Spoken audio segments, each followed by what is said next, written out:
happy post-Derby day here in Maryland. Welcome to Today at the Races. Hi, guys. Callie Francois along with Tim Tulloch. And Tim, I wanted to point out right away we may be covering this Preakness Future wager bet that happened. The doors closed 6 o'clock last night. We were covering a couple of horses before that went, and we touched on a horse. You caught my attention on this horse in Mage, the winner of the Kentucky Derby. So because of you, I actually gave that horse out as a just for people who are texting me and asking me about my Derby pick. So thank you for that, Tim. Yeah, no worries. Look, the Preakness Futures have closed. We don't have a board available for you to see yet, but I can tell you about a few horses, starting with Mage.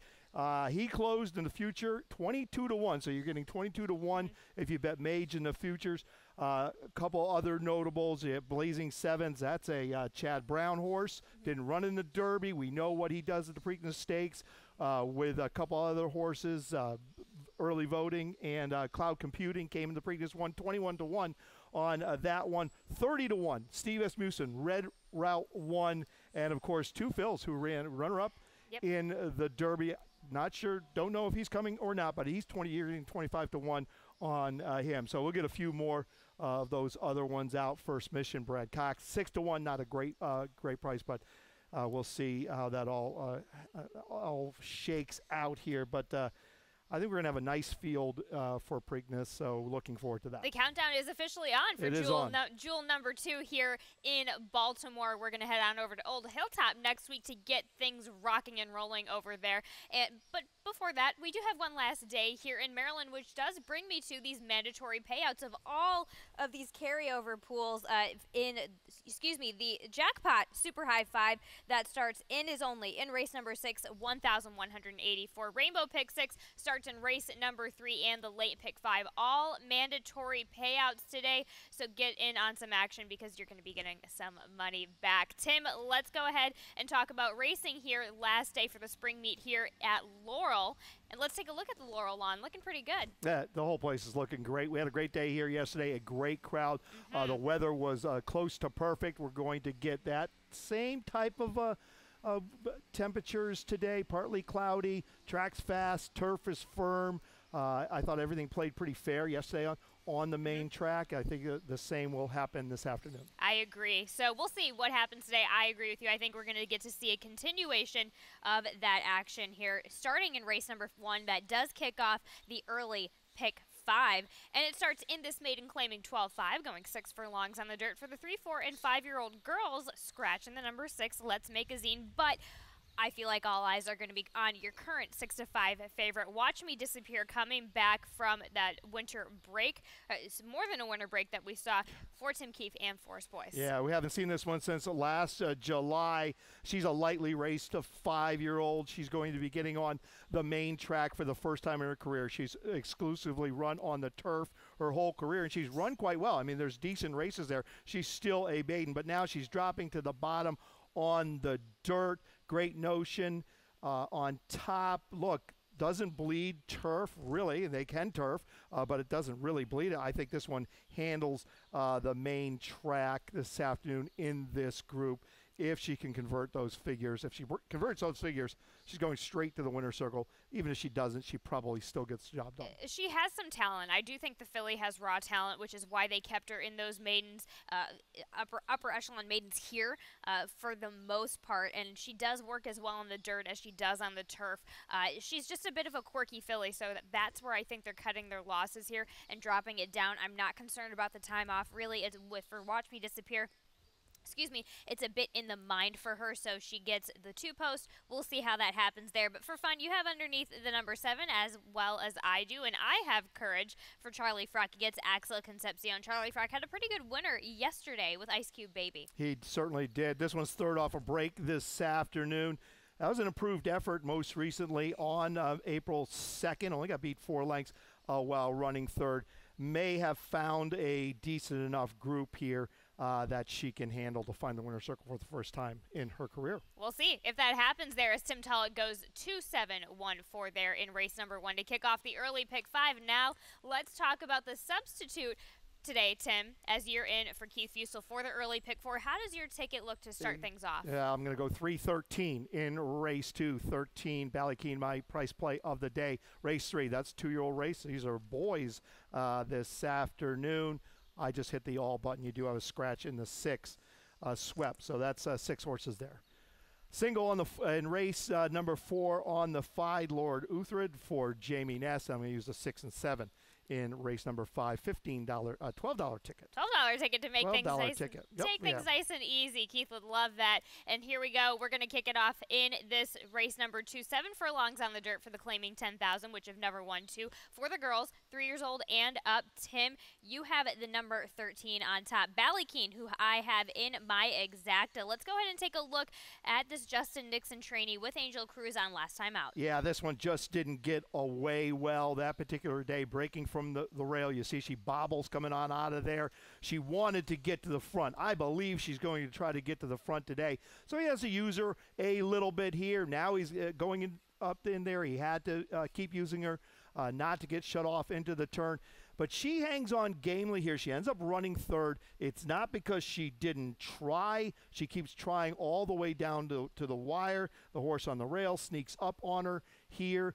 Outside draw this afternoon. You know, I like outside speed. I think she'll be able to do that. Even if she doesn't get to the lead, she can stay in the clear and stay in some clean air. But, yeah, I like Ballykeen. 6-1 on the line. I like how you worded that. It's not that she didn't try. It's that she had so much try in the beginning that she just kind of wore herself out first after the layoff. But you have the number 3 underneath, who I chose on top. And Happy Tappy Tim for Brandon Kolpkich, Angel Rodriguez. This one is I just solely picked this one based on a little bit more fitness that we have going on here. Yep, probably. Yeah, probably getting a little relief coming into this race here. Now there's a 2 lifetime coming out of those starters up at Penn, stretching 7/8 of a mile for the first time in her career. She's been running well up there at Penn National. The figures will work here if she can continue to run like that.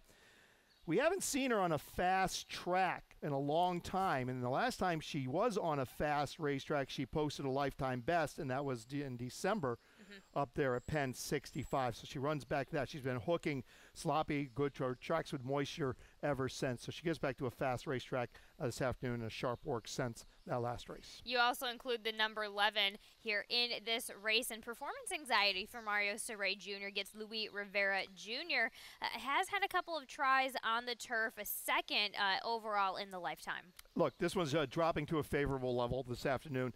Back down to this 2 lifetime for 20,000. Broke her maiden, going today's distance, 7/8 of a mile. Ran a good figure that day. That was on January 28th. So, yeah, this is going to work way better for performance anxiety this afternoon. Absolutely. You also include the number 7 for Fun Sapphire Beauty, another Charlie Frog horse, Axel Concepcion combination. So we'll see if they can get the win trying turf for the first time here today for them. Yeah, that one got a little late against Tougher in her most recent start, but it wasn't a bad race. She ran 5th, not a great result. She only got beat a length. Now she gets back down to this $10,000 level. She broke her maiden for the maiden 10 on January 29th. You can guarantee she's going to be firing on out of there. I wouldn't be surprised at all. So Tim Tullett goes 13-3, 11-7 with his value play of the day here in race number 2 to kick off the early pick 5. Let's go into that second leg in race number 3, another baby race that we have going on. Tim, you clicked your all button on here, but I didn't just because I have a rainbow pick 6. I decided to go 3 deep, 1, 2, 5, and race 4 as well with 2, 4, and 5. Races number 5 and 6, I doubled down. Race number 6, we're going to have a nice little video, I believe, on Battle Bus coming up in a bit. Excuse me, Brilliant Chase. I'm sorry, switch those races around. But race number 8, 1, 5, and 7 there. Race number 7, 1, 5, 7, sorry. And Sunday, forgive me. Race number 8, I single in the last race of the day on Lady Lancer in our nightcap here of racing here in springtime at Laurel Park today in that maiden 12-5, a $21.60 ticket to get things rocking and rolling for this Rainbow Pick 6. And remember, mandatory payouts that we're having in that Rainbow 6 pool, so get in on that action. And as I mentioned earlier, second baby race of the season so far in this maiden 45, going a mile, half a mile a little bit, a half a mile and change on the dirt here. Tim, you have the number 5 on top. Insidious way for James Chapman and Axel Concepcion. This one has already run. Ran a quarter of a mile up there at Parks. Got steadied early. You're going a quarter of a mile. It's hard to recover from. Comes right back in. Just ran on May 1st. Don't have a problem with that move. It was a quarter of a mile. You're probably going to work a horse, even a young horse, 7 days out anyhow.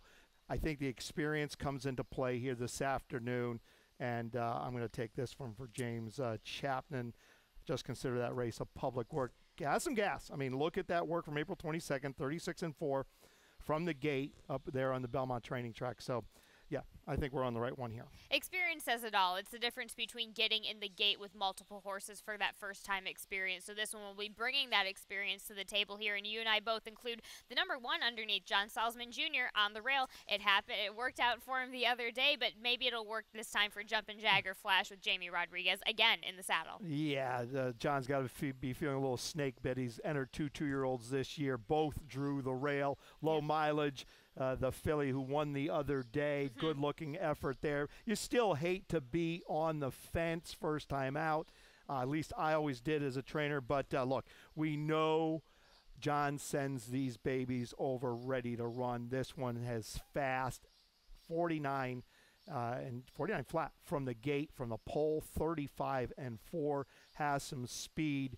So good break's still going to be important. He was able to overcome it. Low mileage the other day, was able to overcome it, but still you want to get away cleanly. Absolutely. So we'll see if that happens. And then we both include Mucho Love and Toyako underneath for Rudy Sanchez-Salmon and Tim Salzman underneath there. In that baby race, Tim presses the all button on his early pick 4 ticket. Let's go ahead into race number 4 in this claiming 24. The straight 3-year-olds going 5.5 here on the dirt. Scratching the number 1 Flight of Bourbon. Tim, let's go ahead and take a look at our shared top selection in Lord Uhtred for Jamie Ness and Jamie Rodriguez. My single on my early pick 4, but what you don't see here, here's Lord Uhtred coming into the lane, is he did all the work. He had to break from the inside that particular day. He got to the front. He was kind of getting hassled earlier by the horse who's backing up gamely. He tries all the way to the wire. I mean, this is a really, really good race. He just had to do a lot of work early. It changes this afternoon. He gets to the outside. He doesn't have to use so much of himself early. I think that's going to work in Jamie Rodriguez's favor. If you look down his form 3 races ago where he did break from the outside, he was able to just kind of lay off a little bit. I mean, not a ton, but at least in the clear and be comfortable. It was a good race. He only got beat a neck. Of course, he won on the lead on February 19th, but that was against a softer group. So I think getting to the outside is going to make all the difference for Lord Uhtred this afternoon. And now with the scratch of the number 1, the rail horse, Flight of Bourbon, now Grand Escape, our exact for Robbie Bales, Rossier Caramonos. How does that change up, and is it going to be a significant enough change for Grand Escape to try and make something and try and chase Lord Uhtred? Well, this works out pretty well for Lord Uhtred with the scratch of Flight of Bourbon. It probably doesn't work out as well for Grand Escape because this one likes to have a little bit of flow. Yes. And you would benefit if Lord Uhtred and Flight of Bourbon, who has now scratched the 1, had gotten into it a little bit. However, you look back at that race from January where he just kind of laid off. He came with a good run. It was at this level. If he can come with that same sort of race today, if it could work for him, and I think it all depends on if someone wants to run with Lord Uhtred this afternoon. Absolutely. So we'll see if that works out for him. We both include the number 4 and the number 6, the 4 Island Delight for Anthony Ferrier. Arnaldo Bocachica, any thoughts coming over from Charlestown? I do have some thoughts. Sure, give it. Look at this one's coming back from short rest. Has had some sharp works here at Laurel Park and out at Charlestown. Those numbers at Charlestown, and they were going 2 turns, 6.5. It wasn't like he was running these things going 4.5, and sometimes those numbers are a little funny when you run 4.5. 59s, 53s, look, that's good enough to win here. So if he can translate those races here to Laurel, And clearly Farrier thinks he can. He's got his main man, Boca Chica. Yeah, I've got a lot to say about Island Delight. And then we both include the number 6, Judy's Army, for Tim Salzman coming off of the layoff with an outside post. J.D. Acosta on should help things with that one. And we'll be right back to talk about the rest of this last day here at Laurel Park's card in just a second. Pop, pop, it's showtime, showtime, showtime. Guess who's back again? Oh, don't believe me, just watch. Hey, hey, hey, oh! Guess who make me feel alive? I've been locked out of hell. I'ma leave the door open. That's right. We out here tripping in finesse. 'Cause you're amazing, just the way you are.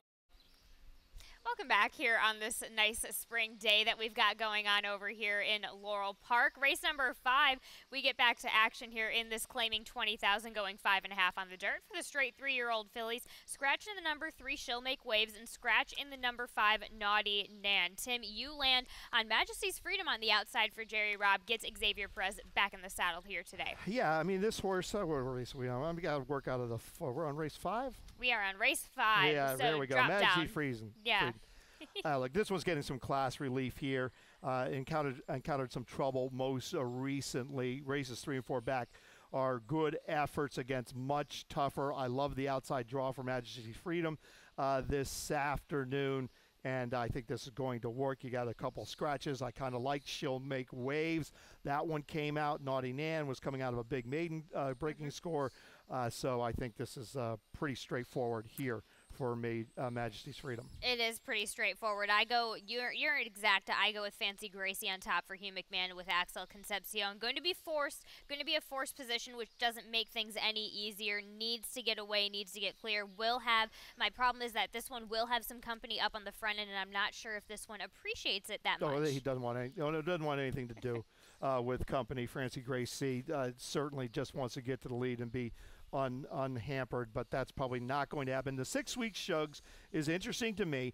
Maiden breaker, maiden special weight at Charlestown with a good figure. Very well entered today. And this is a good spot coming out of the maiden special weight race at Charlestown. Come over here for the 20. I think this could work for Sweet Shugs, but race goes through Majesty's Freedom at the end of the day. We'll find out in race number 5. Race number 6, of course, is our jackpot Super High 5, and we have a little bit of carryover since that hit on Friday. If we could take a look now, 1,184. Remember, this is a mandatory payout for this, not in this jackpot Super High 5 today, and it is this starter optional claiming 12.5, going 5.5 here on the turf for the 3-year-olds and up. Scratch in the number 6, Believe in Rock and Roll. Scratch in the number 11, Valmont. Tim, you and I both land on, of course, Battle Bus, putting in a nice performance last time out. Let's take a look at that for this Linda Albert trainee with Kevin Gomez staying in the saddle. Wow, this was a really, really big race for Battle Bus. Runs big races here at Laurel Park, 6 for 14 on the Laurel grass. And look, he's done the work. He was well positioned early. We've got this long stretch. He just keeps on trucking all the way down to the lane. He does not want to get beat. He just gets beat by this Speak Unity coming up on the outside and nails him very, very late. But now he has this race up underneath him. Mm-hmm. He's got a good draw in the 7. He's a 6-time winner over the Laurel turf. And he's a funny kind of horse because he can do whatever he wants. He can show some speed as he's done in the past last summer. He'll lay a little bit like he did the other day in that race. So Kevin Gomez has plenty of options. He's an honest 7-year-old who makes your life easy because this is a horse who's not committed to any one thing. Absolutely, yeah, which is funny. He's a bit of a funny horse in general, so it's great to see him kind of back into this action and the kind of the highlighted Battle Bus that we kind of know and understand. You also include the number 3 underneath. I got a rock for Kimberly Gracie. Gets Manuel Aguilera in the saddle here today. Ran just coming off of that winner break here today. A couple of works at Penn National leading up to this. 8-time winner. Look, she knows how to get the job done. He knows how to get the job done. And the 5.5 here at Laurel Park certainly agreed with him when he won here last fall, making his last start of the year. Ran a big number that day, 78 by our speed figure. He'd won 3 of his last 4 when he had won that race. My only question, not even the 5.5, because clearly he handled the 5.5 over a course that was rated good. I like speed over courses that are rated good, so he did handle that. My question is, he looks like he's a little bit better when he has a course with moisture. When you look at his numbers and you look at his races over a course that is firm, they're not quite as good. I think he likes a little cut in the ground. Not going to get that today. This course is pretty firm. That's my only question there. I did pick up on that immediately, Tim, so I had him fighting on and off of my ticket, so that's kind of, I agree with you. I picked up on that. He showed a decent comeback in that first turf effort back in June at Mountaineer, so there's something to be said for that the horse can perform on a fast track off of a layoff, but I completely understand, which is why I like him in your exacta here today. You also go with the number 4 just to the outside. Flash in the Night for Mike Savaggio Jr. gets Tyler Connor shipping in from Penn National. Yeah, and look, we were supposed to highlight this horse in that video. Can we pull that video up again of Battle Bus? Olivia, real quick. This is an important flash in the night, if that's possible. There he is. He's the 15. Now, watch this. Now, he was pretty much last. Now, he just sort of gets in trouble right about here. He gets in trouble. Okay, we're going to go to the inside, and let me see if I can find some more trouble. Oh, yep, I'm going to find some more. Let me go to the inside once again. Okay, now we've got a little bit of running room. Now he starts to run. He starts to get a little bit belly low, and the trouble's not even over for him yet, and he's almost close to the wire. He tries to go down here, and you'll just see Harvey Carmouse just doesn't quite ride through the wire there. This horse had a rough trip. Be running into trouble again. This horse had a rough trip in that last race, but he's going to get some flow here, I think, today. Flash in the Night is pretty capable over the Laurel turf, winless over it, but has run some good races. So I'm going to give Flash in the Light a little love this afternoon, too. And we round out our picks together with Lucci on the outside in number 13, Michael Moore, Andy Hernandez. Andy Hernandez always seems to do well when he ships down here to Maryland, but comes in with one race back in late February, so still kind of coming off of a bit of a layoff. Coming off a bit of a layoff, but that was a decent race. It was against a much softer 3 Lifetime 7,500 in the dead of winter at Turfway Park. Is no stellar group for sure. It was a big group, but no stellar group. But the turf races have been okay. I mean, actually, they've been good by the numbers down there at Gulfstream Park last summer, 81 and 88. Ran second in a little overnight stake down there last March of 2022. Big numbers. Going to have to come back with that, and is going to have to handle the 5.5 to that second wire. Plenty to offer there in that jackpot super high 5 race, of course, race number 6 every day here in Maryland. Let's go ahead and continue on to race number 7 in that starter optional 12.5, going 7 furlongs on the dirt for the 3-year-olds and up. Tim, you have the number 4 on top, Spotted Bull. Let's go ahead and take a look at this horse now in the barn of Rudy Sanchez, Salmon, and Angel Cruz. Yeah, I went screaming and crying and dragged me into this top pick for Spotted Bull. I had free square on top, free square scratch. So I had this one in my exacta. This was a good race. This was the last time he ran at this level, beating a free square that particular day. It was going 7 eighths of a mile. He's dropped back down to this level, but his last 2 races have been ugly. There's no doubt about that. He can be a little inconsistent for sure. But at the end of the day, he still looks like the horse to beat. Well, if you look at his inconsistency, he's actually kind of cycling back into potentially a good race. So we'll see if that happens, especially in the field with the scratch, as you mentioned, of free square. A really big scratch, as I had that one in my top selection as well. You also include the number 5, Military Hop, for Jonathan Maldonado. Potentially good day for Axel Concepcion here, but comes off of that good effort going a 1-turn mile here on a track with moisture at the starter allowance level. Hey, look, that was a good race. And this second off the claim, he's turning back, as you mentioned, to 7/8 of a mile. This is a horse who's very good at 7/8 of a mile. He's 3 for 5 with a second, and 81 Buyer speed figure sitting there. You see that 81 where he got the job done in that starter allowance a year ago of March. I just have to like this horse, especially the way this is kind of all fell apart here with the scratch of free square. It did. You also include the number 3 Oxide for Mike Merriman on the quick turnaround with J-Ron Barbosa. This one coming off of a not so stellar race, so trying to kind of get him back into those winning ways. Not so stellar is being generous, Cal. I mean, this horse had run 5, 6, 7, 8 good races in a row, and they simply didn't show up last time. Got beat 28 lengths that day. You can't blame it on the off track. He's good on an off track. Maybe it just simply wasn't his day. I've got to give this horse another chance, right? Sure. You have to, even off that bad race. His previous races were very, very good. He's back in for the tag this afternoon. He was protected in his most recent start. He's good going 7/8, 3 for 7 with 2 seconds, an 85 lifetime best 85 Beyer speed figure. This horse has to be better than his last start, so I'm going to give him one more shot. And I know he's better than his last start. And I expect that as well. I absolutely expect that as well out of him. I just don't personally love just the quick turnaround, which it's fair. He didn't compete.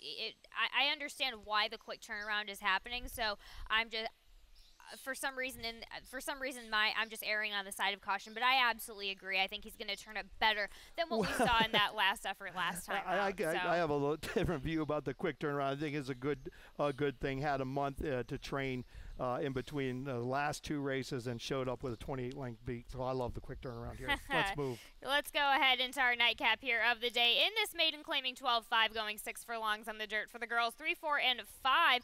Scratching the number 4, Ginger Berries. You go with Lady Lancer on top, as do I for Carlos Sepulveda. Gets Kevin Gomez here today. Comes off of that maiden 20 effort. Just mid-pack really didn't make much impact, but 2-back is a key race. Yeah, you look, this one's dropping off a couple decent races against tougher. The maiden 20 gets down to this maiden 12-5. It's going to be interesting. There's not a ton of speed in here. Maybe it develops. This could be a good day from the outside to let this filly see the lead. Right. Let her just see the lead, take a shot at it. There's probably not anyone that much faster than you. Maybe the horse to the outside. Maybe that's what they do. Too Sweet for Me coming in for Tampa for Jose Corrales. But this could be a good opportunity to get this one into some clean air and maybe in front. At worst, just laying off in front and clean air. Absolutely. Just for fun, you and I both include Lily Moore, 6-1 Kenny Cox, first in the barn for Kenny Cox with Louis Rivera Jr. On claim this one from Hugh McMahon. And again, 2 starts. This is a 3rd start that we have coming on to a bigger track. The Charlestown won 4.5, fair enough, but caved in under pressure on the rail last time out, gets an outside post. A little bit outside, gets in light, really light, a feather, right. 111 pounds this afternoon. A sharp work sense, first time off the claim for Kenny. And the races at Charlestown were okay. I mean, they're not stellar races, but they were okay. Right. Competed in both those races, so maybe a little improvement this afternoon under that lightweight. Tim Tullett goes 6-5-3-2 there in the nightcap here on this last day of the spring meet here at Laurel Park. Let's head on over to Lightning Round. We have plenty to talk about in the moments to come. Like Tim, your best bet and your value play. Let's start with your value play of the day in race number 2 with the number 13 Ballykeen coming off of a nice go earlier on today. The second off the claim for Justin Nixon this afternoon didn't get away. We showed that video earlier today. Draws outside, was on the one hole, in the one hole last time out, had to use her a little bit. That won't be the case here this afternoon. I like the outside draw with Angel Cruz. 6-1 on the line. And your best bet of the day is in race number 6 with the number 7 Battle Bus, of course, coming from off the layoff in a stellar fashion. That was a big race, that first race back on April 16th. I expect to see the same type of performance this afternoon, and he's a 6-time winner here at Laurel. Just loves the Laurel turf, and Battle Bus will get, I think, he's going to be tough this afternoon, no doubt in my mind. Now we got done with today's racing. Let's also take a look at the leaderboard really quick just to kind of wrap things up in our Maryland talks here today. Let's go ahead and take a look into the trainer standings. You have Kieran McGee leading this short spring meet here today, followed by Jamie Ness and Brittany Russell. Yeah, how many does Ness have in today? I didn't really look. Ness has plenty does he have in a shot? today. Does he? I know he's got a few in. He's got. He only has one in. I feel like it's more than McGee, though. He's got one in, but he's 3 back. That's So that's we'll see. simple math. Very simple math. So Kieran McGee is probably going to be Yep. running away here with this Kieran leading McGee trainer probably get effort here for the another spring. trainer's title for sure. Yeah, absolutely. So let's head on over to the jocks. Take a look, see what we got there. Tie between Toledo and Barbosa. Axel Concepcion, as I mentioned, he's right behind there, potentially having a good day for him today, Tim. Yeah, what a rally by Barbosa when you think about it. Yesterday morning he was four back of Javion Tolino. He had a four-bagger yesterday, ties him up. Big rally for Barbosa. We'll see how that shakes out throughout the day. Exciting leading into this jockey title here for this spring meet. Let's circle back and take a look at what happened yesterday, of course, if we can go and take a look at Derby. Tim, you clocked this one a bit earlier throughout the day, but Mage bringing on the heat there against that leader, nailing Kentucky Derby 149. Well, it was just a great ride by a great rider in Javier Castellano. In post-race comments, he said, I knew the horse was going to break slow. I had prepared for the horse to break slow. We saw him close at Gulfstream Park with Forte. Only got beat 2 lengths. You have to remember, this is a horse that ran second twice behind Forte and ran the same type of race Forte did in the Florida Derby. But this was a great result, great story. I agree. And I believe our trainer, Gustav, he had a horse that we might remember come to Preakness, Yes.